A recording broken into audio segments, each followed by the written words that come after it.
اس نے کہا کیا مطلب؟ فرمانے لگے نادان میں تو تلوار لے کے میدان میں آیا ہوں، مجھے دولت کمانی ہوتی میں تجارت کرتا، میں تجارت نہیں کر رہا، میں تو شہادت کے لیے نکلا ہوا ہوں، اور تو مجھے کہہ رہا ہے پیسے لے لے، تو عقل کی بات کر۔ اس نے دوسری بات کی، اس نے کہا کہ میں بادشاہ ہوں، میرے نیچے جتنے بھی عہدے ہیں، وزیر، مشیر، وزیر خزانہ، جو آپ عہدہ کہیں گے آپ کو دے دیا جائے گا، آپ اس طرف آ جائیں۔ تو حضرت عبداللہ ابن حذیفہ کہنے لگے پھر کہتا ہوں تو بڑا نادان ہے۔ فرمانے لگے میں حضور کا صحابی ہوں، اور صحابی ہونے سے بڑا عہدہ دنیا میں ہے ہی کوئی نہیں۔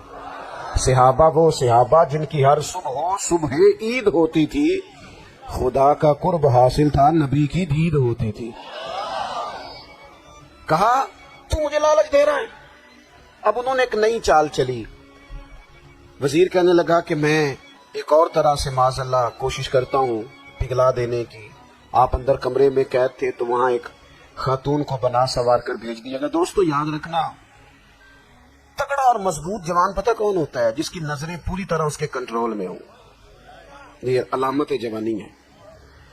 جس آدمی کا پوری طرح، دو لوگ دنیا میں کبھی کوئی کارنامہ سر انجام نہیں دے سکتے، ایک جو حرام کھاتا ہو، ایک جس کی نظر ناپاک ہو۔ محمد بن قاسم جب یہاں آئے تھے نا تو ایک دن بڑے پریشان تھے، تو ایک بزرگ کہنے لگے آپ کیوں پریشان ہیں؟ کہنے لگے راجہ دہر سے مقابلہ ہے، اور ہماری فوج تو سندھ کے رستے بھی نہیں جانتی، زبان بھی نہیں جانتی، لڑیں گے کیسے؟ 2-4 دن کے بعد ان بزرگوں کی دوبارہ محمد بن قاسم سے ملاقات ہوئی تو بڑے خوش تھے۔ کہا آپ کیوں خوش ہیں؟ کہنے لگے وہ میرا مقابلہ نہیں کر سکتا، میں نے تحقیق کر لی ہے۔ کہا کیوں؟ کہنے لگے نظر کا گندہ ہے، اور جو نظر کے گندے ہوتے ہیں وہ میدانوں میں ٹھہرا نہیں کرتے۔ میدان کے لیے نکلنے کے لیے پاک جوانی کی ضرورت ہوتی ہے، تطہیر مزاج ہونا ضروری ہوتا ہے، پاکیزہ افکار اور سچی ستھری سوچوں کا ہونا ضروری ہوتا ہے۔ اس لیے فرمایا کہ میرا مقابلہ نہیں کر سکتا۔ حضرت عبداللہ ابن حذیفہ کمرے میں تھے تو وزیر کی بیٹی اندر سجی سنوری پہنچ گئی۔ جیسے ہی آپ نے اس کفر کی چال کو دیکھا تو تیمم کر کے نفل شروع کیے۔ وہ ساری رات بیٹھی رہی، رب کا بندہ ساری رات عبادت کرتا رہا۔ عبادت بڑا سہارا ہے، مصلی بڑا سہارا ہے اللہ کے بندوں۔ صبح دروازہ کھولا، وزیر نے اپنی بچی سے پوچھنا چاہتا تھا رزلٹ کیا نکلا، تو کہنے لگی پیچھے ہٹ جا، اب تیرا میرا تعلق کوئی نہیں، میں نے نبی پاک کا کلمہ پڑھ لیا۔ اس نے کہا میں نے بھی زمانہ دیکھا ہے، پر یہ کیا لوگ ہیں، کستوری کے بنے ہوئے، سندل سے دھلے ہوئے، کہ میں ساری رات کمرے میں رہی اور 100 اور 1000 آدمی جس جوان کا مقابلہ نہ کر سکے، اتنا طاقتور جوان کمرے میں رہا اور اسے نظر اٹھا کے نہ دیکھا۔ وہ کچا رنگ للاری والا جڑا چڑھدا تے لیندا رہندا ہے، اے عشق تیرے دا رنگ محمد چڑھیا پھر نہیں لیندا۔ نے کہا ایک دفعہ نظر اٹھا کے نہیں دیکھا، کمال ہو گئی۔ اتنے بڑے لوگ، اتنی بڑی سعادت مندی، فیروز بختی، معاملہ فہمی حد ہو گئی۔ اللہ اکبر۔ دوستو بادشاہ جب پوری طرح ہار گیا نا، اس نے کہا مار دو۔ تیل گرم کیا ایک کڑاہی میں، اور جب آپ کو اس میں ڈالنے لگے تو آپ کی آنکھوں میں آنسو آ گئے۔ بادشاہ کا خیال ہوا شاید نرم ہو گئے ہیں، کہنے لگا روئے کیوں؟ فرمانے لگے سوچتا ہوں جان ہی ایک ہے، کتنا مزہ ہے اس کی راہ میں جان دینے کا، کتنی لذت ہے اس کے نام پر مرنے میں، کتنا لطف ہے۔ جے تو چڑھیا اتے دار بھی نہیں، تو جے تو وکیا عشق بازار بھی نہیں، تے ایڈا سستا سودا پیار بھی نہیں، تے ایڈا سستا لبدا یار بھی نہیں۔ کئی جنگل گانے پیندے نہیں، کئی دوزخ لنگنے پیندے نہیں، جے وہ اس ملوں بھی مل جاوے، ایدوں سستا ہور بپار بھی نہیں۔ تے کچھ سمجھ نہ آوے لوکاں نوں وہ کادے نال شہید کرے، ڈٹھی یار دے ہاتھ تلوار بھی نہیں، پر او دا خالی جاندا وار بھی نہیں۔ کہنے لگے ایک جان ہے نا، تو دل کرتا ہے ہزاروں ہوتی تو ایک ایک کر کے محبوب کے نام پہ قربان کرتا، جب میرے پاس ہے یہ ایک، کروں کیا؟ حضرت عبداللہ ابن حذیفہ رضی اللہ تعالیٰ عنہ جب روئے اور بادشاہ نے یہ بات سنی تو بادشاہ اٹھ کے کھڑا ہو گیا، سارے وزیروں مشیروں کو کہنے لگا تم نے کہا تھا نا بندہ ضائع کرنے والا نہیں، یہ بھی ضائع کرنے والا نہیں۔ کہنے لگا میرا ماتھا چومو، تم جیسے لوگوں کو قتل نہیں کرنا چاہیے، آزاد کرنا چاہیے۔ عزیز اپنی زندگی سے نا یہ بہت زیادہ ہرس ہوس طمع، اور یہ کسی بات کی بھی ہو، ہرس صرف پیسوں کی نہیں ہوتی ہے، شہرت کی بھی ہوتی ہے، یہ بیماری انسان کو اقتدار کی بھی ہوتی ہے، تعریف کی بھی بیماری ہوتی ہے، یہ سارے نقص ہوتے ہیں لوگوں کو، اور معاذ اللہ بعض جبوں کبوں کے اندر بھی ہوتے ہیں، وہاں بھی پنپتے ہیں۔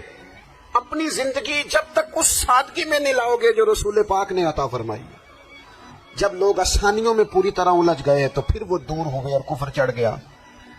دوسری بات، اللہ کے محبوب صلی اللہ تعالی علیہ وسلم کی محبت ہم سے تقاضا کرتی ہے کہ ہم اس مشن کے لیے کام کریں جس مشن کے لیے رسول پاک نے کام فرمایا ہے۔ ہم سارے کام بڑی مضبوطی سے، سوچ سمجھ کے، تدبر سے، حکمت سے، تقاضوں کو مد نظر رکھتے ہوئے کرتے ہیں سارے کام۔ دین کے کام میں ہمارا مزاج نہیں ہوتا، وہ ہو جائے گا جی آپ بسم اللہ پڑھیں جی، شروع کریں جی۔ آپ تقاضوں کو سمجھیں، چیزوں کو دبائیں نہیں، چیزوں پر غور کریں۔ کسی کے ذہن کی سطح پر سوال ابھرتا ہے، اس کا تسلی بخش جواب دیں۔ اپنی زندگی میں دین کے کام کے لیے اپنے آپ کو وقف کریں، اور دین کے کام کے بہت سارے پہلو ہیں۔ ہزاروں لوگوں کو قرآن پاک ٹھیک پڑھنا نہیں آتا، ہزارہا لوگ ہیں جو قرآن مجید کے مطالب سے آگاہ نہیں ہیں، دین کی بنیادی ضروریات سے لوگ نابلد ہیں۔ میں آپ کو کس طرح یہ بات سمجھاؤں کہ ہزاروں کی تعداد میں طلاقیں اس لیے ہوتی ہیں کہ مردوں کو طلاق کے مسئلے نہیں آتے، انہیں پتہ نہیں ہے کہ مجھے حقوق زوجین کے معاملے میں کیسے چلنا ہے۔ ڈھیر سارے گھروں میں تباہی اس لیے ہے کہ تربیت اولاد کا دینی منہج ہمیں نہیں پتا۔ اپنا حصہ ملائے دین کے کام میں۔ ایک آدمی کو اگر تو نمازی کرنے میں کامیاب ہو گیا، تیری زندگی بدل گئی۔ وہ دین بیزار لوگ جو ہمارے بیچ بیٹھ کے ہماری نوجوان نسل کو پگڑی اور داڑھی کا نام لے کے بنیادی طور پر دین سے دور کرتے، ایسے نوجوانوں کو دین کا پیغام محبت دے کر دین کے قریب کرنا ہماری ڈیوٹیوں کا حصہ ہے۔ ہمیں ذمہ داری کا احساس کرنا پڑے گا، ہمیں یہ خاص قدم اٹھانا پڑے گا، توجہ دینی پڑے گی۔ مساجد، مدارس، میں آپ سے عرض کروں، اتنی ڈٹ کے مخالفت ہوتی ہے نا مدرسوں کی، اتنی ڈٹ کے۔ میں ادارہ چلاتا ہوں، اس کے چلانے میں جو مشکلات ہیں وہ تو ہم بتا نہیں سکتے آپ کو، اس لیے کہ میری قوم، میرا اس قوم سے تعلق ہے جو نعت خواں امیر کرنا چاہتی ہے، مدرسے نہیں، نقیب خطیب پیدا کرنا چاہتی ہے، شعر و شاعری کی زندگی کو پروان چڑھانا چاہتی ہے۔ فقط ہمارا ان لوگوں سے تعلق ہے جو لاکھوں کروڑوں روپیہ محافل پہ لگائیں گے، اور قاری صاحب بیچارے اگر مسجد کا کوئی ہونے والا کام کسی وقت بتا دیں گے تو وہ بڑی مشکل آ جائے گی ان کے لیے۔ یہ کیسے ہو سکتا ہے، آپ نے یہ ڈیوٹی بتا دی۔ مدارس، اور جتنا اہم رول دین کو پھیلانے میں مدارس اسلامیہ کا ہے، اتنی زبردست، لوگوں کا خیال ہوتا ہے میری طرح کے لوگ شاید کام کرتے ہیں، ڈیوٹی کرتے ہیں۔ یہ 10-15 لوگ آپ کو نظر آتے ہیں جو آپ کو کہیں میڈیا پر یا ادھر ادھر ڈیوٹی کرتے، مخلص لوگ اپنی جگہ پہ، وہ بھی بڑا ہی کام کر رہے ہیں، جو میڈیا پہ آ کے بھی اخلاص سے اور درد دل سے کو دین کی، ان کی بھی کسی بات کی حوصلہ شکنی نہیں، لیکن ہزارہا اساتذہ جو مدارس میں بیٹھ کے پڑھاتے ہیں، انہوں نے وہ سارے لوگ تیار، آپ سمجھ نہیں سکتے کتنا بڑا کام۔ حفظ کا استاد جو ہوتا ہے نا، اس کی ڈیوٹی 24 گھنٹے ہوتی ہے فجر سے پہلے، اور اس نے بچوں کو اٹھانا۔ تنخواہ تو ہم انہیں دینا نہیں نہ چاہتے جی، تنخواہ نہیں دی انہوں نے، ہمیں مولوی امیر نہ ہو جائیں، مولوی نو تو سوٹ بھی 27ویں والی رات دے ہے تاکہ کدھر سوان کے گل دن پا نہ لگے، کیونکہ 27ویں تو بعد درزی پڑتا ہی کوئی نہیں، کیوں حضرت ہے نا، اس وقت تو نہیں نہ لیتا، تو ہم چاہتے ہیں مولوی ہماری مرضی کے ہماری طرح کا سوٹ نہ پہن لے۔ مدارس کی مضبوطی، آپ یہ دیکھ لیں، یہ صلاح الدین ایوبی کا تعلق بلا کس چیز سے تھا؟ غوث اعظم کے مدرسے سے۔ حضور غوث اعظم کے مریدوں کی جماعت اس کے ساتھ شامل تھی۔ کون لوگ تھے جنہوں نے مدارس سے فیض پایا؟ رازی اور غزالی، حضور غوث اعظم، خواجہ اجمیر، یہ سب لوگ مدارس کے لوگ ہیں۔ کمزوریاں ہیں، غلطیاں ہیں، بہت ساری چیزوں کی اصلاح کی ضرورت ہے، لیکن یہ دین کا بہت بڑا قلعہ ہوتا ہے مدرسہ، لیکن اس کی مخالفت کی جاتی ہے۔ مجھے بتائیے، اگر مدرسوں میں کمزوریاں ہیں تو کالجوں یونیورسٹیوں میں نہیں ہیں؟ ہم نے کبھی مخالفت کی ہے بند کر دو سارے؟ لیکن لوگوں کا جب خیال آتا ہے، جب ہمارے ایک صاحب کا وزیر صاحب تھے، سر راہ کسی دعوت میں میری ان سے ملاقات ہو گئی تو انہوں نے کہا مدرسوں کا کردار کیا ہے آج کے ماحول میں؟ میں نے انہیں کہا کہ مختلف کورسز آپ کراتے ہیں نا، تو اس کے لیے پھر مختلف ویکینسیز ہوتی ہیں جہاں بچوں کو مدرسے کا کورس کرایا جاتا ہے، تو استاد بننا ہوتا ہے، اس نے خطیب بننا ہوتا ہے، مسجد کی ڈیوٹی کرنی ہوتی ہے، میں نے کہا آپ بالکل کوئی حکومت سرپرستی نہیں کرتی، لیکن اللہ کا فضل ہے، کبھی آپ نے حکومت سے سنی ہے جس میں جمعے والے دن مولوی نہ ملا ہو جمعہ پڑھانے کے لیے؟ کبھی آپ کو رمضان میں ایسی مسجد ملی ہے جس میں قرآن مجید سنانے کے لیے حافظ نہ ملا ہو؟ یہ ہو سکتا ہے کسی حافظ کو مسجد نہ ملے؟ تو مدارس کے ذمے جو کام تھا مدارس نے جم کے کیا ہے اور ڈٹ کے کیا اللہ کے فضل سے۔ اور مدارس کے لوگوں کو بھی کمزور نہیں پڑنا چاہیے، کبھی کسی وزیر مشیر مالدار کے روب میں نہیں آنا چاہیے، قطعاً نہیں۔ کیوں کہ یہ وہ عظیم لوگ ہیں رسول اللہ صلی اللہ علیہ وسلم کے دین کے غلام، کہ ابھی ایک لفظ نہیں پڑا ہوتا الف با تا سا، پہلے دن گھر سے نکلتے ہیں تو حضور فرماتے ہیں اللہ کے فرشتے ان کے پیروں کے نیچے پر بچھا بھی دیتے ہیں، پہلے دن اتنا بڑا احساس ملتا ہے۔ تو حضور کی محبت کا تقاضا ہے، دین کا کوئی کام کیا جائے۔ ایک خاتون مسجد نبوی شریف میں جھاڑو دیتی تھی، پر کوئی کام تو کرتی تھی، اور کس مسجد میں؟ جہاں 70,000 فرشتے صبح آتے ہیں 70 شام آتے ہیں، اس مسجد میں وہ خاتون جھاڑو دیتی تھی۔ بخاری ہے، جب ان کا انتقال ہو گیا صحابہ نے سوچا کہ حضور کو تکلیف ہوگی، بغیر بتائے جنازہ پڑھ دیا۔ حضور صبح تشریف لائے، تازی قبر دیکھی، اور محبوب وہ ہیں جو فرش پہ کھڑے ہو کے عرش کی خبریں دیتے ہیں۔ نبی پاک علیہ الصلوۃ والسلام نے فرمایا کہ مجھے اطلاع کیوں نہیں دی اس کے انتقال کی؟ یہ کرم دیکھو، کوئی ڈیوٹی تو کرتی تھی نا یہاں، پر خلوص سے، پر پیار سے، پر اللہ کو راضی کر دے، پر درد دل سے۔ اور دین کی ڈیوٹیاں کرنے والے دوستو سنو، حضور صبح آئے، قبر کو دیکھ کر فرمایا مجھے کیوں نہیں بتایا؟ یا رسول اللہ آپ کو تکلیف دینا مناسب نہ جانا؟ تو قبر پہ کھڑے ہو کے حضور نے فرمایا صف بناؤ، میں دوبارہ جنازہ پڑھاؤں گا، صف بناؤ، میں دوبارہ جنازہ پڑھاؤں گا۔ کوئی ڈیوٹی تو۔ تیسرا تقاضا حضور کی محبت کا، سمجھو میں بس بڑی جلدی بات سمیٹنے لگا ہوں، حضور کی امت سے پیار کرو، یہ نبی پاک کی محبت کا تقاضا۔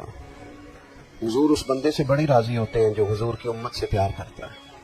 آپ کو پتہ ہے حضرت جبریل امین علیہ السلام نے معراج کی رات حضور علیہ الصلوۃ والسلام سے عرض کی تھی کہ اللہ کی بارگاہ میں عرض کیجئے گا میری بھی ڈیوٹی لگ جائے آپ کی امت کے ساتھ محبت کرنے پر۔ تو یہ کیوں کہا تھا انہوں نے؟ علماء نے لکھا اس لیے کہا تھا کہ حضرت جبریل بھی جانتے ہیں کہ حضور کی امت سے محبت کی بات کی جائے نا تو نبی پاک راضی ہوتے ہیں۔ امت سے پیار کرو گے نا، امت سے ایک صرف بات کا خیال رکھنا، عقیدہ برا ہو تو بات دوسری ہے، ورنہ میرے محبوب کی امت کا ایک ایک شخص جو مدینے والے کا کلمہ پڑھتا ہے، جو حضور کا غلام ہے، اس کے بارے میں اپنے دل میں گنجائش رکھنا، پیار رکھنا، وارفتگی رکھنا۔ وہ دوستو یہاں لوگ کس طرح گروہوں کو، جماعتوں کو سپورٹ کرتے ہیں۔ نبی پاک نے اس امت کی کثرت پر فخر بیان کیا، اور حضور فرمانے لگے 120 صفیں جنتیوں کی ہوں گی، قیامت میں 80 صفیں صرف میری امت کی ہوں گی۔ میں کثرت امت پر فخر کروں گا۔ ان لوگوں سے پیار کرنا ہے، ان کے دکھ درد کو سمجھنا ہے۔ پتہ ہے آج کیا ہوتا ہے؟ آج ہمیں نا مختلف چھوٹے چھوٹے ملکوں میں بانٹ دیا گیا، تو ہم کسی دوسرے مسلمان بھائی کا درد نہیں محسوس کرتے، ہم گھروں میں نہیں محسوس کرتے۔ پڑوسی پر ظلم ہو رہا ہو تو ہم کہنے پتر ساڈا نہیں مسئلہ، یہ دا مسئلہ ہے، تینوں کی لگے۔ حالانکہ پڑوسی کی آگ اس لیے بھی کسی وقت بجھا دینی چاہیے کہ پڑوسی کی نہ بجھائی جائے تو اپنا گھر بھی زاد میں آ جاتا ہے۔